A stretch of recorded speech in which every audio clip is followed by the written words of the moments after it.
నమస్తే, welcome to reflection news. తిరుమలకు వెళ్లే భక్తులు అడిగినన్ని లడ్డూలు విక్రయించేందుకు టీటీడీ సమాయత్తమవుతుంది. ఈ మేరకు అదనపు లడ్డూల తయారీకి కావాల్సిన పోటు సిబ్బందిని భర్తీ చేసేందుకు అధికార యంత్రాంగం సమాయత్తమవుతోంది.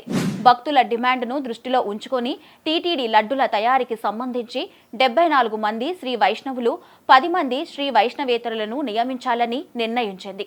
వీరి సహాయంతో రోజుకు అదనంగా 50,000 చిన్న లడ్డూలు, 4,000 పెద్ద లడ్డూలు, 3,500 వడలు తయారు చేయాలని నిర్ణయం తీసుకుంది.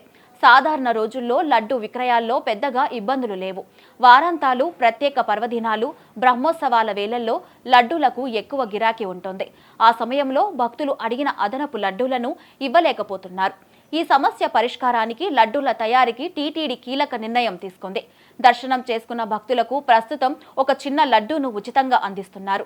అదనపు తయారీ అందుబాటులోకి వస్తే అదనపు లడ్డు ప్రసాదం కోరుకునే భక్తులకు విక్రయిస్తుంటారు. కాగా టీటీడీ ప్రస్తుతం రోజుకు 3.5 లక్షల చిన్న లడ్డూలు, 6,000 పెద్ద లడ్డూలు, 3,500 వడలను తయారు చేస్తోంది.